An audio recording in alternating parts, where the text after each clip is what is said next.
Haleluya. Ndabaramukije, mwaramutse neza, murakomeye. Rero nashaka ntangure ijambo rivuga ngo ikintu kibi cyane cy'umururazi. Ikintu kibi cyane gitera umururazi. Nicyo nshaka kuvuga ko ikintu gishobora gutuma umuntu yumva yo kwiyahura, umuntu akumva ntabona igituma ubuzima buriho. Hariho ibintu byinshi mu buzima bituma abantu bumva bafise umururazi. Hariho abantu benshi batabana neza n'abandi, ariko babitewe n'imirurazi batewe mu buzima. Abo bantu ahantu hose babaye abantu barabanga, ariko iyo abanye n'umuntu azi ibanga ry'Imana, uwo muntu aravuga ati uyu ni jewe nzomukiza, uyu muntu aragwaye. Hariho abana bababajwe n'ababyeyi. Ndibuka inkuru y'umupasiteri umwe wo muri Amerika, sinzi ko akiriho, naho nkunda kuyisubiramwo. Yagiye mu migwi y'abasuma, yavuye iwabo afite imyaka 8. Se na nyina bari mu bintu byo kuraguza by'ubupfumu, hanyuma bagafata n'aba ko kana karahunga kagenda kuba kwa mwene wabo mukuru yari yararongoye. Biranga ko kumvikana n'umugore wiwe, gacha kagenda kuba munsi y'ikiraro. Ni mu myaka ya kera, ariko ni mu 1900, sikera gose nyuma yaho. Hanyuma aza gutogwa n'ababandi. Abo babandi baramurera, acika umubandi, aruhira kuba umukuru w'uwo mugwi w'ababandi.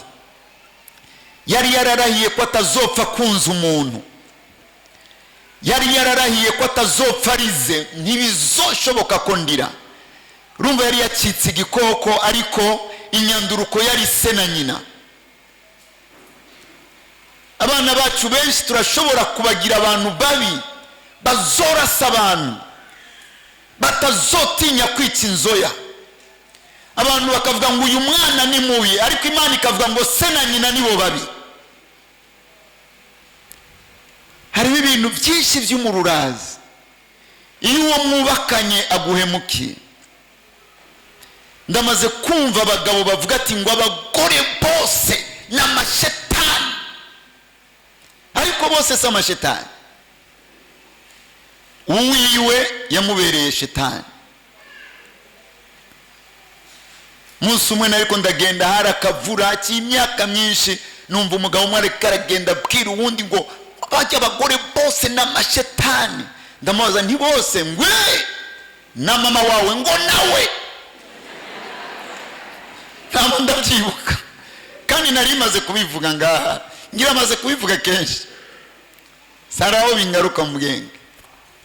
Uwo n'umururazi umuntu yatewe n'umugore. Hari abana b'abakobwa maze kumva badashaka kurongorwa kubera ibyo babonye kwa se na nyina. Munsi umwe nari muri Kenya, hanyuma haciye imyaka 14, naragiriye ubuntu bwo kwakirwa n'abamama, ndakirwa n'abakobwa. Hariho umugwi w'abakobwa badashaka kurongorwa, bariyemeje, bari mu ishengero ntibashaka kurongorwa. Bo bishakira kubaho uko kubera imirurazi babona abandi bagore bafise bayitewe n'abagabo babatoya. Jewe n'imiburiburi icyoma nkibyarira kana, ariko nta mugabo nshaka. Isi ruzuye imirurazi. Naho twicaranye ntihabuze abantu bafise umururazi kubera umuntu bubakanye. Imana yaravuze ngo aravuma uwizigira umwana w'umuntu. N'umugore mupfumbatirana, umugabo mupfumbatirana, murabe nk'umuntu ku rugero rw'umuntu. Uvuga uti niyahemuka nzoba mpemukiwe n'umuntu, ariko nzogumana n'Imana. niyo mpamvu ko bigenda kose gumana n'Imana yawe. Abantu turahinduka, abapastori turahinduka, abagabo turahinduka, abagore turahinduka, ariko umwami nahinduka. Mubwira Shiramanga, mubwira Reme, umwami ni mwiza, aruhura imitima, aragahezagiga umwami Yesu. Hariho igihe uba waragiriye neza umuntu waramugiriye neza. Apana ibi bintu hari aho duhura mfise akanoti nkaguha 2,000. Apana, hariho umuntu akura undi ku cyavu. Mubimenye ko Imana itwigisha ibyo kugiriranyira neza, idashaka ko duhanahana 2,000. Imana ishaka ko tugabaniriza abandi ku byo dufise. Kugabaniriza umuntu rero siyo mfise 100,000 nkaguha 5,000. Apana, n'imiburiburi nkagukubita 40,000 nakugabanirije. Hari abantu bakura abandi ku cyavu, akamukwera, akamwubakira inzu, akamuha umutahe, umuntu agacika umuntu abitewe n'uwundi. Imyaka ikagenda ikagaruka, wa muntu bakura ku cyavu akabanyagitongo, akaba mu migwi y'abashaka kubica kugira yigarukanira ibintu. Abo bantu baravuga, Mana yanjye, none hari umuntu uzosubira kugirira neza ku isi? Ibi ni ibintu bitera imirurazi. Hariho abantu badashobora guha indaro abakobwa kuko barahaye indaro umukobwa batwara abagabo. Navyo murumva bene data?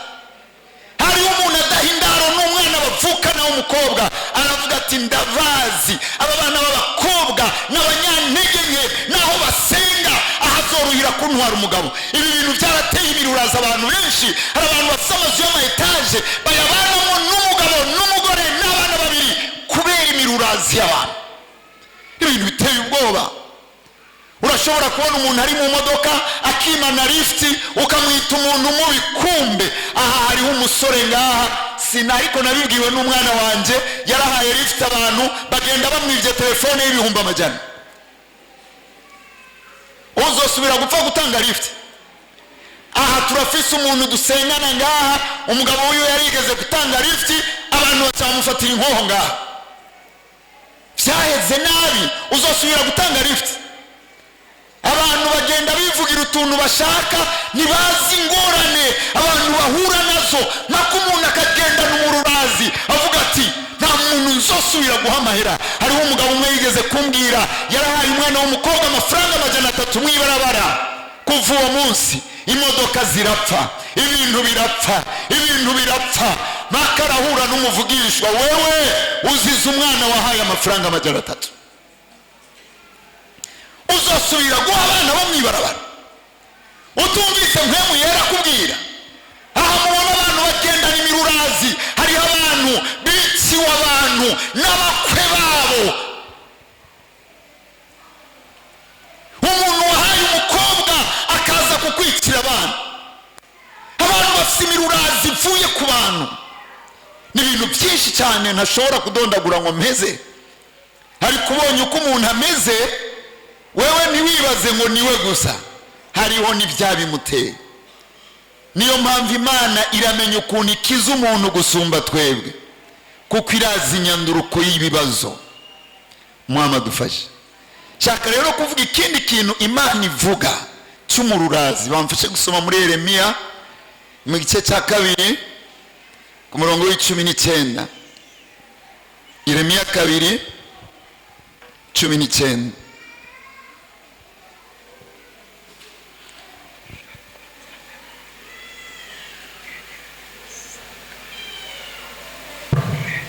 Yeremiya 2:19.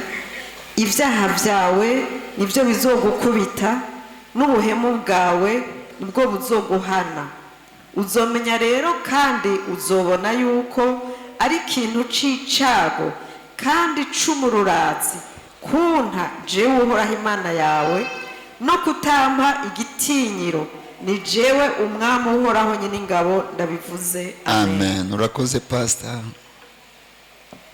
iki ni ikintu Imana ivuze nanjye nshatse kubwira ishengero n'abandi bose bazovyumva. Guta Imana, gutera umugongo Imana, uzobimenya. Ndakubwije ukuri, uzobimenya. Mu gusozera aya majambo bavuze ngo uku ni kuhoraho avuze. Nta jambo na rimwe Imana yavuze ritazoba. Uzobimenya, uzobibona neza ko ata kintu na kimwe mu buzima kiriho kiryana kibabaza nko guta Imana. Hari umuntu yigeze kumbwira, yahora asenga cyane, yarasenga mu ndimi zitamenyekana, ukumva indimi ziryoshe z'umuntu ariko arazisunikwamo no kwizera. Hariho indimi bantu b'Imana, kandi burya nabyo ni ibintu bikura. Uko kwizera gukura niko ibintu bitubamo by'impwemu byose bikura. Kwizera kwawe ni kwakura, ijambo rike ufise muri wowe naryo rizokumva ryakuze. Byose bifatiye ku kwizera. Uyu mugabo yarasenga mu ndimi zitamenyekana, nawe ukavyumva ko menga yashyize mu ijuru. Hanyuma aragira ibibazo, arahungabana, asa n'uwavuye mu Mana. Hanyuma ndavyibuka umunsi umwe yarabimbwiye n'amatwi yanjye, ahantu twari turi, n'ubu ndahibuka ariko arabimbwira. Ndamubaza, none ubumva gute? Ati ubu narasubiye gusenga, numva ari sawa. Ngo ariko iyo nibutse ukuntu nahora nsenga nkumva Imana iranyegereye, ubu ntavyo mfise. Ndasenga gusa, ndaririmba gusa, ariko cya kintu nahorana cyaragiye, ngo ndahakwa gusara. Abantu benshi ntibaramenya Imana, abantu benshi bazi idini, abantu benshi ntibarabana n'Imana, abantu benshi babana n'Imana yo mu idini, barasenga uko abandi basenga, ariko hariyo abantu barondera Imana, begera Imana ikabegera. Bivuga ngo nimwiyegereze Imana nayo izobegera. Abo bantu iyo bataye Imana baratanga amashikanwa, baratanga ibigira cumi, barahimbaza Imana, baraza gutamba, ariko kakana bahora bumva udashobora kumva mu kabari, kakana bahora bumva utumva ku munsi wa mariage, kakantu bahora bumva utumva iyo waronse amamiliyoni y'amafaranga, barakabura, yumva yosara. Uko n'ugutima. Cyo gituma muzobona abantu benshi bata Imana bakaguma batwenga, ntacyo bataye. Bataye idini, twahombye amashikanwa n'ibigira cumi, ariko Imana ntacyo yahombye, n'ubundi ntibari kumwe.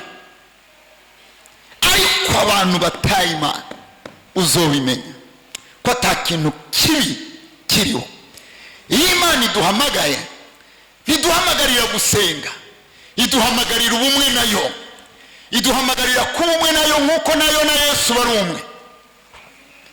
Yesu yaravuze muri Yohana 17 ati, data nabahaye ubwiza bwawe kugira ngo nabo babe umwe nk'uko natwe turi umwe. Imana ntihamagara abantu ngo basenge, Imana ihamagarira abantu bumwe. Ndabahe iby'isi idatanga, ndabahe iby'izahabu zitobaha. Umviriza ukubaho kwanjye, umviriza amahoro y'Imana aruta uko yomenywa n'umuntu. Umviriza.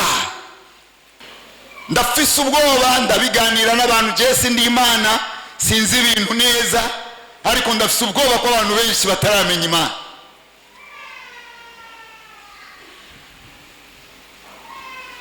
Imana hakagira ahantu ukayima igitinyiro cyayo ntikikubonemo. Imana ukayiyumvira nk'uko wiyumvira pasiteri, ukayiyumvira nk'uko wiyumvira musitaneri, uzobimenya, uzobibona ko ata kintu kibi ntuzopfa utabibonye. Sinibaza ko hari uwo ndiko ndabwira, ariko nahawe mu mutima kuvuga ibi. Imana yagutoranije, Imana yakugize umwana, iguha mpemu wayo, araza muri wewe, arakubamo ukika kimwe nayo. Ivuga ngo nabise Imana, hanyuma Imana irarekura ubushobozi bwa mpemu burakuzako. Imana irakuzura, utangura kuvuga mu ndimi zitamenyekana. Igihe ishengero ryatangura ku isi ryatanguranye n'indimi zitamenyekana. Haleluya! Imana iravuga ati isi yose ndayifashe, indimi zose ndazibahaye. Abantu bose bari bagiye Yerusalemu barumvise indimi z'iwabo, abo bantu bazivuga atazo bari bazi. Kuvuga Imana irababwiye ndabahaye amahanga yose, abantu bose ndababahaye bose, mubaye cyo kimwe nanjye. Imana ikakurondera, ikakwiyegereza, ikakigurira uwayo. Hanyuma haraje umukobwa urayitaye, haraje umuhungu urayitaye, haraje amafaranga urayitaye, haraje akazi urayitaye. Imana yakwiyegereje, n'igitangaza. N'ubu ndiko ndabivuga, ndazi ko bakijijwe gusa aribo bariko barumva icyo mvuga. Abadakijijwe bariko baranyumva nk'uko umugabo yitwa Kigingi avuga mu gatwenga. Ndabizi, sindiko ndafyina. Yesu yarabwiye abayuda ngo mwebwe igituma mutumva nuko mutarabima. Nibi niko ndavuga se abantu bose bariko baranyumva, ariko ntihazobura abantu banyumva kuko ni Imana yashatse ko ndabivuga. Imana yakugize umwana.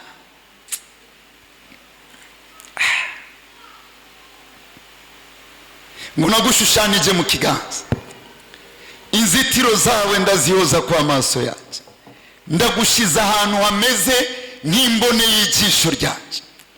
Uzogukora ko azoba nkoze ko. Aya niyo majambo abwirwa umuntu wese yinjiye muri Kristo. Imana nisubira kumubona nk'umurundi, nimubona nk'umufaransa, imubona nk'uko ibona Yesu. Umunsi umwe Abisirayeli bari mu bugaragwa, harahagurutse abantu benshi barenga 200 kugwanya Mose, kandi babakuru mu ikoraniro. Apana nka barya ba Kristo biyicarira hariya batazi ikintu na kimwe cyo muri Emausi. Apana, abantu nk'aba 250 barahaguruka kugwanya Mose. Murashaka kubisoma mu gitabo cyo Guharura 16, abagabo bitwa bakora ba Datani baza barabwira Mose, we naro nivyo mwigira nibiki, aho mwishyira hejuru, erega twese turabera, nukuvuga twese turabakozi b'Imana, ivyo mwigira nibiki, mushaka kutwishyira. Mose arababara, arabwira Imana, none je nta muntu nigeze nyaga inka cyangwa impene, abwira ko abantu bagize gutya. Arabwira Imana, Mana niwemera amashikanwa yawe. Bibiliya ivuga ngo Mose yari umuntu w'umugwaneza ngo kuruta abantu bose mu isi. Niko muri iki gitabo meje kuvuga mu gice cya 12 bavuga ku murongo wa 3. Ariko ngo arashavura. Nta kintu kibabaza umukozi w'Imana nk'iyo abandi bakozi b'Imana bamuhaguruke. Mose arababwira, mwabyise ibintu byoroshe ko Imana yabiyegereje ikabaha gukora mu ihema, mwabyise ibintu byoroshe. aba bagabo murazi ukuntu bapfuye. Isi yarasamye irabamira, bamanuka bavuza induru, abantu bose bariruka kubera ubwo, kuko Mose yashavuye. Twebwe siko bimeze mu isezerano rishasha. Nyagiye n'umuntu azoza aragukangisha imivumo ngo wemere, mu isezerano rishasha sivyo. Ariko iki gihe cya Mose byari ibintu biteye ubwo. Hanyuma barapfa baraherengete. Shaka kubabwira, hari abantu benshi bumva ko basengera muri Emawusi ariko batazi ko ari mu ishengero rirongowe na Kristo. Ni benshi cyane. Birabaryohera bakoze icyaha sinda babone Yesu yababonye, bumva bari amahoro. Hari abantu benshi batazi uburemerezi bwo kwiyegerezwa n'Imana. Imana yarakwiyegereje, yarakugize uwayo, yagufashe mu maboko gutya. Narigeze kurota mbona nteruye umuntu gutya mu maboko, n'umuntu akuze. Mbona ndamuteruye gutya ariko arandaba, nanjye ndamugira umuntu akuze, n'ubuyoza ngasi noshobora kumuterura. Sinzi yoba ndusha n'ibiro. Mbona ndamufise uko ndiko ndamugira gutya, anezerewe nanjye nezerewe, ndamufise gutya. Imana. Hari abana benshi batarumva ibanga ryo kuvuka ubwa kabiri, bavyitiranya no gusengera mu ishengero. Apana, aya mashengero naho yokugara, icyo Imana yatanguye muri wowe kizobandanya. Uri munsi y'igiti uzokumva Imana ikubwira ati mwana niho ndi. Uri muri wese uzokumva Imana ikubwira mwana ndi kumwe nawe, si wowe ndondeye, ni jewe nakurondeye, ni jewe nakwiyegereje. Hari abantu batazi, bavyise ibintu bito, bifata nk'Abayemawusi, ariko hariho abandi bavuga ati jewe nta n'izina rya Emawusi ncisha mu kanwa, jewe ndi umwana w'Imana, ngenda n'amasezerano y'Imana. Jewe singengwa na Emawusi, ngengwa na Mpwemu Yera, ariko ndi mu muryango wa Emawusi kugira twubake icyo Imana yatumye Emawusi, ariko ndi mu ibanga ry'ishengero. Haleluya. Hari abantu bavyise icyoroshye. Muri Zaburi 65 ku murongo ndibaza wa 4 haravuga ngo arahiriwe umuntu Imana yiyegereza. Arahiriwe. Ndababwiza ukuri bana b'Imana, nta kintu nziga kuzoronka mu isi kingana n'iki Imana yampaye. Ntacyo niteze kuronka cy'Imana yampaye. Imana yanyiyegereje, nta kindi nzoronka kingana nacyo. Ndakeneye ibi, ndakeneye ibi, ndakeneye ibi, ariko icyo mfise kiraruta byose. Amen. Nibaza ko nawe ari kuvyiyumvira. Niyumvira ya mahirwe ko abantu benshi bapfuye batihanye. Ubu aho bari kuwa kane twumvira intahe, inyigisho zabaye intahe. Twarumvise umukozi w'Imana, bariho abantu ndabiganira ko ibyo bintu ari aho usanga atari ibyo, nanjye ndavuga numva mu mutima ari ibyo, nicyo gituma ndabivuga. Imana niyasanga nihenze irazi ko ntariko ndabicamo amafaranga. Ndondera ukuntu abantu bumva, si rimwe si kabiri tuvyumvise, si gatatu si kane tuvyumvise. Ya mukozi w'Imana ariko aravuza piano, hanyuma aragwa kubita umutwe hasi acarapfa, yisanga mu kuzimu. Yamaze iminota 11 yapfuye, asanga ari umupastori wo mu ishengero, yari amaze imyaka 2 apfuye ari kuzimu. Asanga ari umukuru w'abaririmbyi yari yarapfuye. Asangayo umumisioneri umenga yari afite imyaka 84, yari amaze imyaka 40 akorera Imana. Yari umutunzi ariko yishwe no gukunda amahera. Simona ndabivuga ngo abantu ndabatera ubwoba ko jewe numva nafise ubwoba bwa hariya, mfise ibyizigiro bya hariya, ariko nukuburira abantu, kandi umwami ariko arabikora cyane. Abantu bose bapfuye batihanye. Uyu mwanya gusa Imana yovuga ndabahaye amahirwe y'umunsi umwe subira kubaho. Nta n'umwe yosaba amafaranga, nta n'umwe yosaba amafaranga, nta n'umwe yosaba Imana amafaranga, nta n'umwe yotewe icyubahiro. Ibi byose ndiko ndavuga ni ibintu bidutesha intumbero, ubutunzi, amafaranga, igitsina, nta na kimwe yorondera. Uvuga ati cyewe noronka akaryo, Imana, Imana, Imana, Imana, Imana, norondera Imana, norondera. Yesu yaratubwiye umugani w'umutunzi n'umworo. Haravuga ujya mutunzi ari kuzimu, ari karababwa. Haravuga Aburahamu, muvyeyi, koza urutoke rwawe mu mazi unjojotereze mu kanwa, kuko ahundi ndaseserejwe. Amubwira waronse ibyiza byawe uri mu isi, uyu nawe yaronse amagorwa, none aruhukiye ngaha.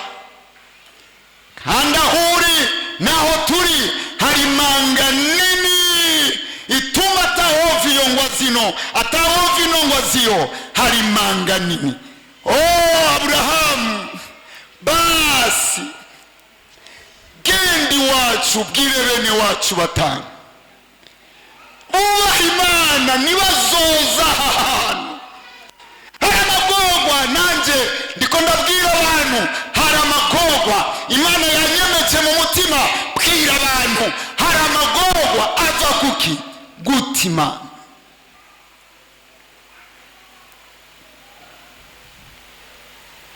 Pastor nsomera hanze kandi ngira meze nibitahinduka.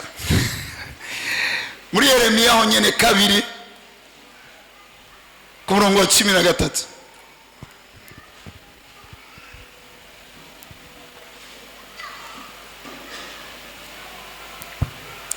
Yeremiya 2 murongo wa 13.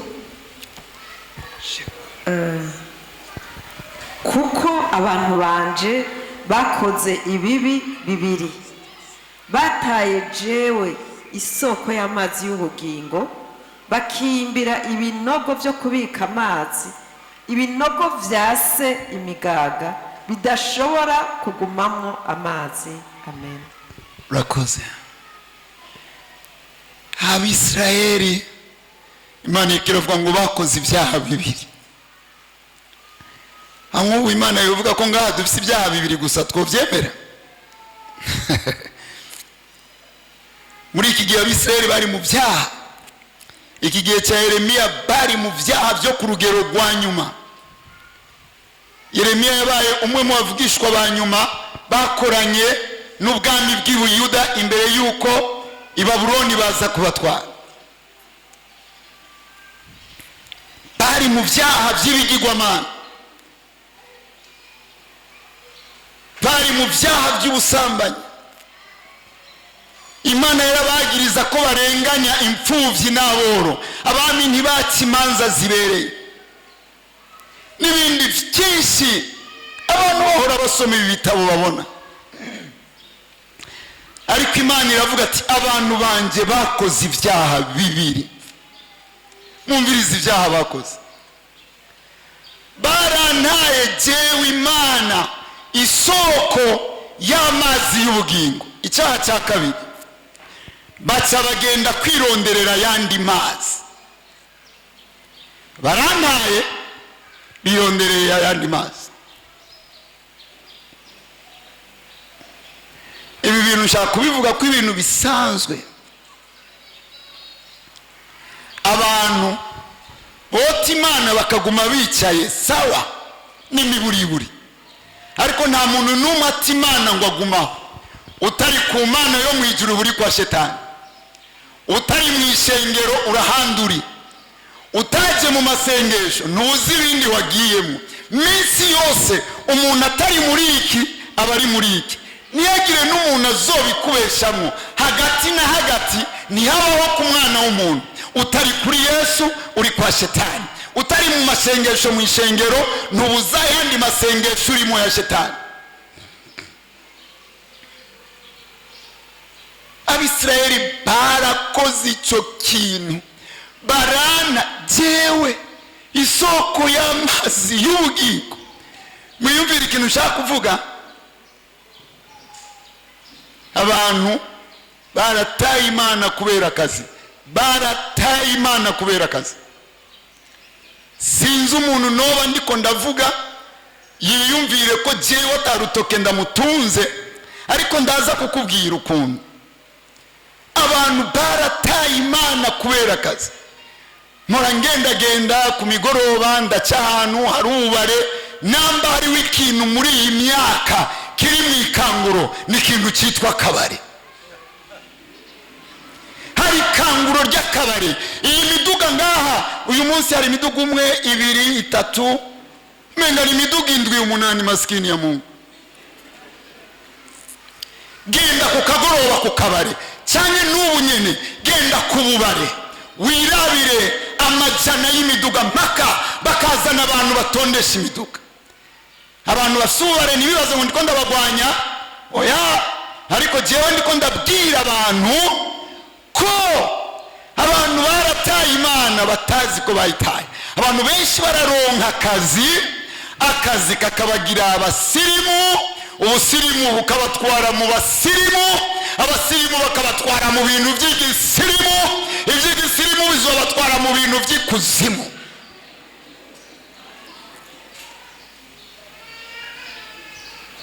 Mwibaza ngo n'abana b'Imana bangahe basenga hagati mu ndwi? Mwibaza ngo ni bangahe? Apana muri Emausi gusa.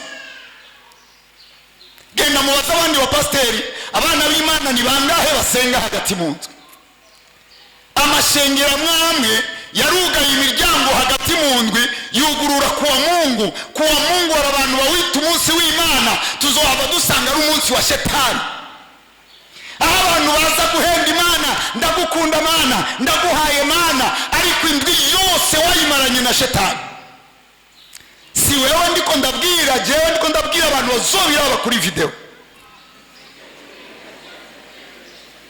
Imana irabizi bantu b'Imana.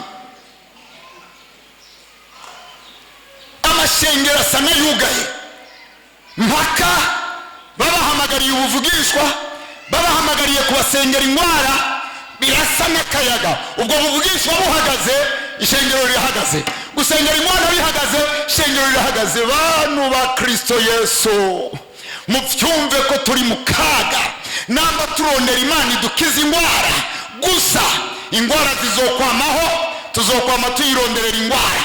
Namba turondera Imana idukura mu ngorane gusa, izi ngorane zizokwamaho, tuzokwama turondera Imana ikura abantu mu ngorane. Ariko igihe Yesu yaza, Imana yaravuze ngo azokwitwa Yesu niwe azokura abantu biwe mu vyaha vyabo bampimbaza. Imana irashaka abantu.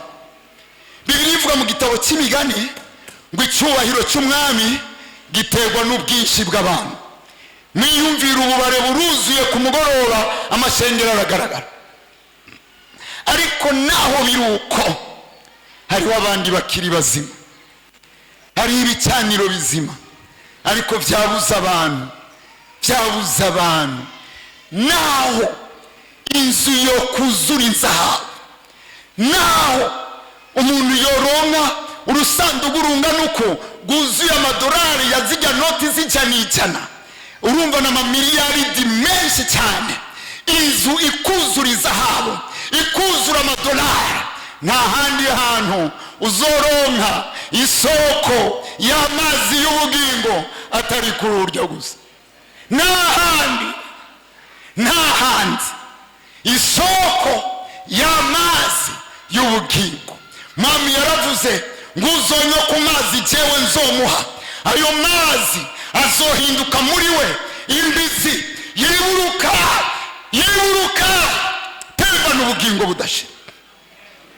Naho gusa abantu bazobimenya ko baronse ibintu, ariko batakaje isoko y'amazi y'ubugingo. Abantu bazokwicuza, bazorira, hazoba kuryanisya z'amenyo. Abantu bibuka iminsi y'ubutumwa bwiza, baranse kubwumviriza, barateye Imana umugongo. Uyu munsi hari imibabaro, hari agahinda. Abantu bavuga iyo nkabimenya, iyo ndabimenya. Warabimenye, warumviye akameremere gusumba mwemuye.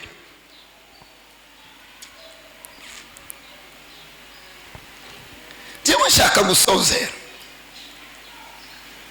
gusozera, ndababwira ikintu Paulo yavuze, aho ari cyo nsozerera muri Tesalonika ba kabiri igice cya 2 ku murongo wa 3.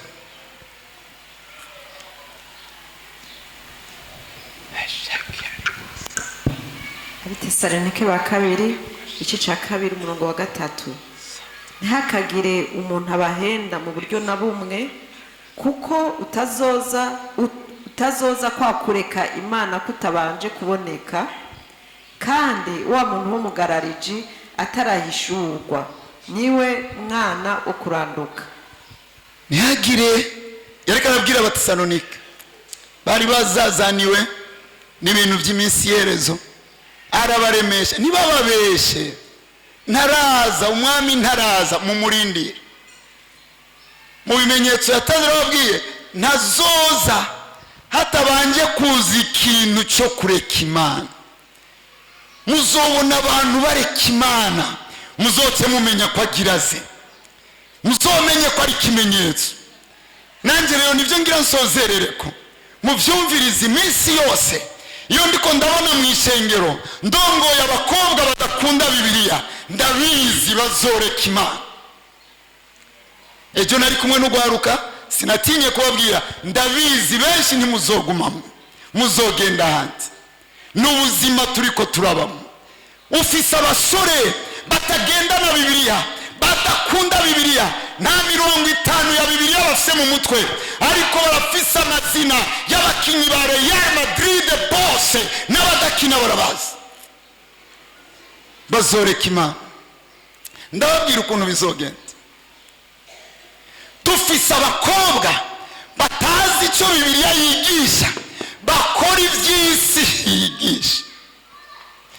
Ndabizi ko abakobwa babyanka, numva nsaba abarongozi bazohore babisuzuma ko jewe ngora abantu bazombuze kwigisha. Boba bamfashije kuko jewe ntavyo nzo kwibuza. Abakobwa bariko baravuga ati pastor ntiwaheruka kuvuga ibyo bintu, ntiwaheruka kudutera, ubu ndaje. Abakobwa bambara ibintu byateguwe na Shetani, aba bazoreka Imana. Ndababwije ukuri, bazoreka Imana kuko ibintu ntibiraza. Shetani aratanguye, azoguma duza gushika aho azobemeza ko umuhungu n'umuhungu kurongorana si icyaha. N'aba bapastori b'ibipfu batize baguma babivuga. Nuko arikaraza azobemeza ko umukobwa n'umukobwa kubana sibi. Yazanye inyigisho, yazanye inyambaro, yazanye ibintu. Mwavyemeye n'ibindi muzovyemera, muzoreka Imana. Narigeze kumva, sinibuka ko umuvuga butumwa ariko nabo hanze, yariko aravuga ko Imana yagiranye impari na Shetani, baraharira. Imana ibwira Shetani ko ifise abantu muri Amerika, harabaye ikanguro rishushe. Shetani aramubwira baha ubutunzi urabe ko bazokugumako, reka batunge. Navyumvanye umukozi w'Imana umwe w'umuzungu, sinibuka ukuntu yabivuze neza. Hasi ubu bageze ahantu biteye ubwoba n'iso. Abantu parize barateye imbere, baba mu mazu meza, ariko barahagarara bakemanga bakavuga ko atamani hari. Minsi yose twebwe muri ibi bihugu biri hasi twakira ibivuye hariya, ibintu byose, demokrasi yavuye hariya, amashuri yavuye hariya. Nta kintu cyacu dufise nabirya bafise tuzobitora twanka twakunda. Baramaze gutanga amatangazo ibihugu byo muri Afrika bitemera abagabo barongorana nta mfashanyo bizosubira kuronka, tuzobitora twanka twakunda. Abantu bazoreka Imana. Urashobora kwibaza ko ndiko ndavuga nabi, si kamenyere kanje, ariko niyumvira ko ndiko ndagabisha umuntu ariko aremera inyigisho za shetani ntoyi. Kuwa gatanu nari muri ville, nari mpagaze ahantu ndi mu modoka, narayicaye nk'isaha irenga, nguma ndaba bahita.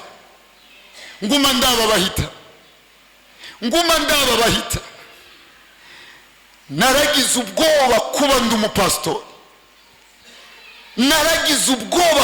ndi umupasitori, arongoye ishengero. Sinibuka ko madame nayo mubwiye mu ijoro, ariko najye mvuga sinzi ko ibintu bihari twebwe tuzoshobora kubikura. Ndaraba ukuntu abakobwa bambaye nabi, ipantaro inyere ku bwambure neza,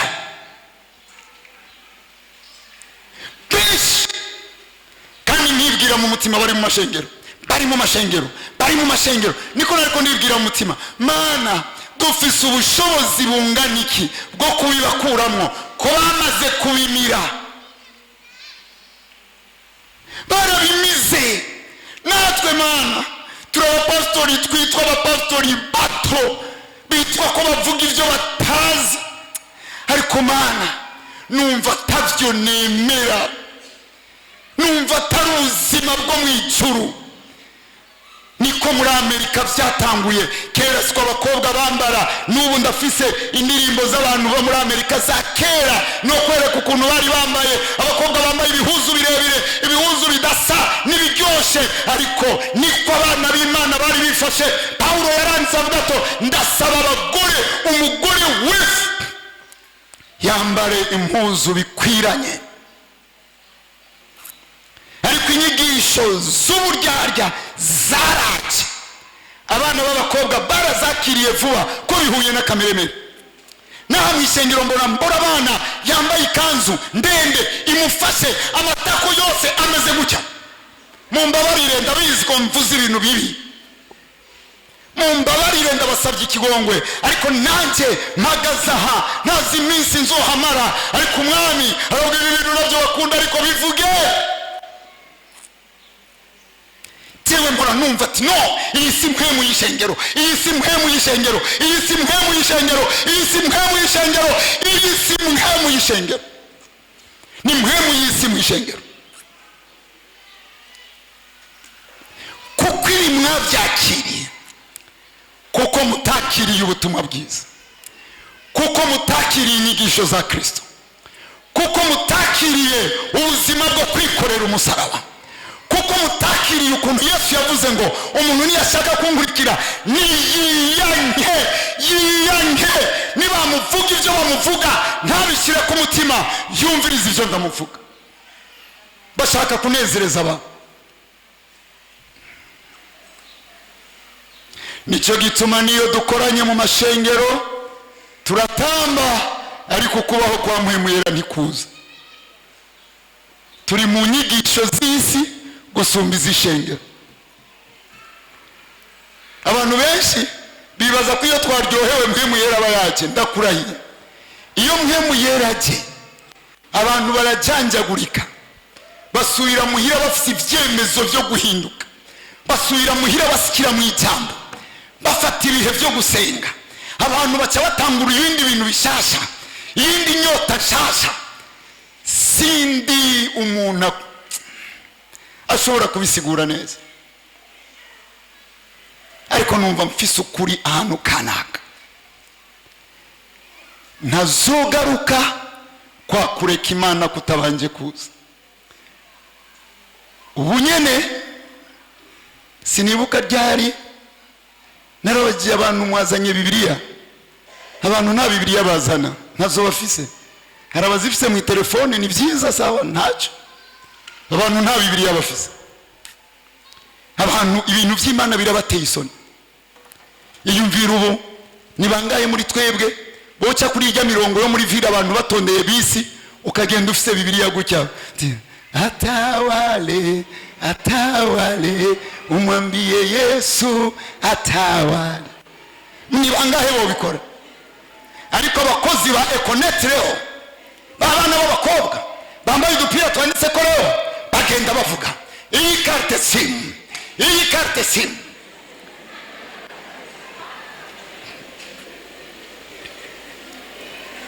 Sinzi ko umuntu wengeye cyangwa umuntu wenze, ariko mwiyumvire ko Imana ituzi ko turakunda ubuzima bwo mu isi gusumba isoko y'amazi y'ubugingo.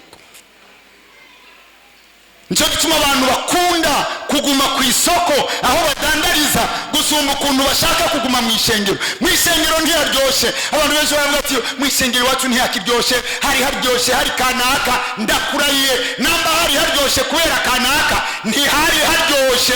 Mu ishengero haryoha kubera mpemu yera, ahubwo kanaka ni wowe wamwikundira.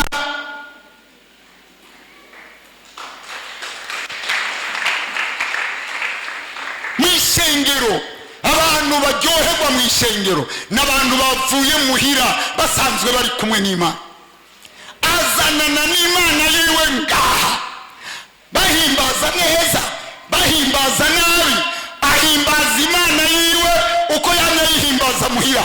Abantu baronderera mu mashengero nibo bashaka ko turondera ivyuma bishikariye ku mabati. Nanju nambari imyaka sino kubesha, ubu ntanguye kumva umenga nosaba izi ngoma tukazikuraho. Nagira mvuge nti mu nkomera amashi ariko ntoba ndabatsitaje. Oya, ndacyahantu henshi ku migoroba abantu bari muri louange na adoration, bari muri louange na adoration ku mugoroba, nkumva ingoma kacaka igitari cyitwa solo, benshi ntacyo muzi, uva tum tum tum. Abantu bose barengana kwibarabara barumva ibyo bintu pum pum pum.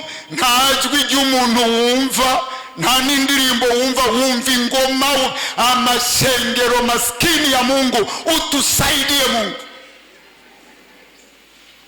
Nuri kurumva ibyo mvuga ndabyibaza, ni wumva ibyo mvuga ndabyibaza ndagushavuje. Mwemu yera zoduha ubuzima buruhutse buryohewe bwumva Imana. Iyo niyo soko y'amazi y'ubugingo. Imana igukura mu byaha, Imana igukundisha abansi. Muraza abantu basenga, banka ba mama, banka ba papa, banka bene wabo basenga. Isoko y'amazi y'ubugingo ikura ibyaha iri hehe bantu b'Imana? Kubera abantu bemeye iby'isirikira babwira bakanka ijambo ry'Imana. Bibiliya ivuga ngo kwizera kuzanwa no kumva. Bibiliya ivuga ngo niki kinesha isi? Twebwe tunesha isi kubwo kwizera kwacu. Ishengero ntiryumva ijambo. Nariko ndabwira abantu ngaha ku munsi wa kane uheze, ndasabye umuntu wese ntaze yihende ngo arankomeye amashi ndiko ndigisha ngo mvuze ibintu byiza agakoma amashi adakunda Bibiliya. Uwo muntu ni ndyarya. Wokunda gute ivyo mvuga udakunda ivy'Imana ivuga? Ubwo si uburyarya agashengero? Wewe urazi twebwe duhagaze imbere yanyu dufise udusembwa, turi abantu. Iyi Mana ni Imana yera, ivyo yavuze byose ni ukuri, ivyo ivuga byose nivyo. Ntavyo ukunda, urakunda ivyo abavuga ubutumwa bavuga, urabesha urabesha. Abantu bakunda bavuga butumwa babakunda bafatiye ku cyo bakunda ngaha, bakavuga uti uyu mutipa avuze ukuri.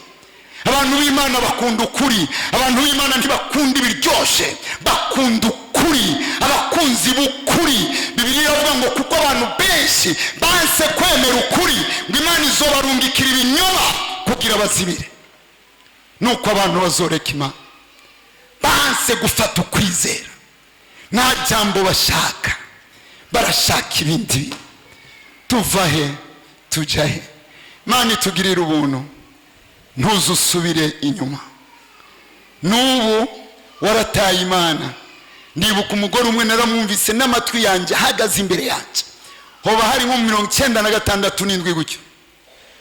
Aravuga ati abantu bagira banyice mu ntambara, ndiruka abagabo bari inyuma yanjye, n'umugore menga yaravyaye 2 canke 3, hanyuma ndiruka ndavuga Mana ndapfuye, hari ubwicanyi buteye ubwoba, Mana ndapfuye. Hanyuma araruha, namenyereye kwiruka, ashika ahantu ku giti, aravuga ati basi banyikira, ariko Mana niwandokora, niwandokora kuva ubuzima bwanjye bwose buracika ubwawe. Babagabo batangura kuzengerera ngaho iruhande y'igiti, ariko aratetemeka, ababona ntibamubone. Hari mu masaa 10 z'umugoroba, ababona ntibamubone. Haca imodoka ya Croix Rouge ariko iratabara abantu bariko baricwa, irabona uwo mugore, irabona n'abo bagabo, ikiraza abo bagabo baragenda, umugore arinjira mu modoka, baramujabukana mu kindi gihugu. Hanyuma aragenda arashima Imana, mu mashengero arabivuga. Hanyuma atangura kugenda kurangura ibintu i Kampala, atangura kurangura, agenda kurangura ibintu, bitangura kuryoha, bitangura kuryoha. No kuwa Mungu akagenda bitangura kuryoha. Erega bitangura kuryoha biriko biraza, bitaraza ntibyoshe. Amafaranga ataraboneka ntaryoshe. Ibi bintu byose abantu twivugisha ku mafaranga, tuvuga ibyo tutazi. Abayazi barazi ukuntu aryoshe abayafise. Abana yo ushira ku mufuko, abandi barafise andi bayabika. Atangura kurangura, araduga, asanga ntagisenga, nakigenda mu cyumba cy'amasengesho yahoramo. Ibintu byahindutse. Umunsi umwe haza umuvuga butumwa arigisha ku bintu byo gusezerana ntushitse, niwo twumvise arekura ayo majambo. Jewe Imana imbabarire, byagenze uku. Ni bangahe basezeraniye Imana ko bayihaye ubugingo, ariko uyu munsi Imana ibabona kwa Mungu. Urubanza rwa diplome ruratuma usiba ishengero, urubanza rwa diplome ruratuma usiba ishengero. Urubanza rwa diplome rushobora no kuba 2 z'ijoro. Genda ubwire Adventiste akora urubanza rwa diplome kuwa 6, urabe ko rukora. Genda ubwire Umuislamu akora urubanza rwa diplome ku munsi wa 5, urabe ko rukora. Ariko aya mashengero yitwa ko ari ikanguro, n'amashengero yazimye asinziriye. Abantu barafata ingendo ku munsi wo gusenga. Jewe sindakubwiye ko ari icyaha, ariko abagendana n'ibanga ry'Imana barazi ko Pawulo avuga ngo nimureke gukoranira hamwe nk'uko benshi bariko barabigira. Ukurya munsi wegerana, mushishikare gukorana, muterana intege. Yavuze ngo 2 canke 3 aho bazokoranira mu izina ryanje, nanje nzoba ndi hagati muri bo, nzobatera intege, nzobaha ubushobozi bwo kunesha ibiriko biraza, uburyarya bw'isi, uburyarya bw'abadayimoni, nzobatera intege z'ukuntu mubinesha. Abantu nuko bameze. Imana itugirira ikigongo. Urashobora kugira ikiganza gutya, uvuga uti Mwami Yesu, uri isoko y'amazi y'ubugingo. Petero yaravuze no kuvako nkajya hehe, ko ari wewe ufise amajambo y'ubugingo. Mwami Yesu, uri Imana y'ibihe byose. Isi irahinduka, abami barahinduka, abakinyi b'umupira barahinduka, abakina sinema barahinduka, ariko uko wari urejo n'uyu munsi ni kuri, n'ejo ni kuzoburi, gushitsa ibihe bidashira. Umbere umwami kuva kuwa mbere, kuwa kabiri, kuwa gatatu, kuwa kane, kuwa gatanu, kuwa gatandatu, no ku munsi ugira indwi. Umbere umwami, ndakubera umwana mu bihe by'ibihuhusi. Uzombera umutabazi, nta kibi kizogira icyo kingira. nta cyago kizokwegera ihema ryanjye. Nshize ubuzima bwanjye mu maboko yawe, nawe ndagushize mu mutima wanjye. Undongore uko ushaka, unyigishe uko ushaka. Ndashaka gusa nawe, isi kubone muri jyewe, ibona icyubahiro cy'Imana. Nabisabye mu izina rya Yesu. Haleluya, haleluya, haleluya, haleluya.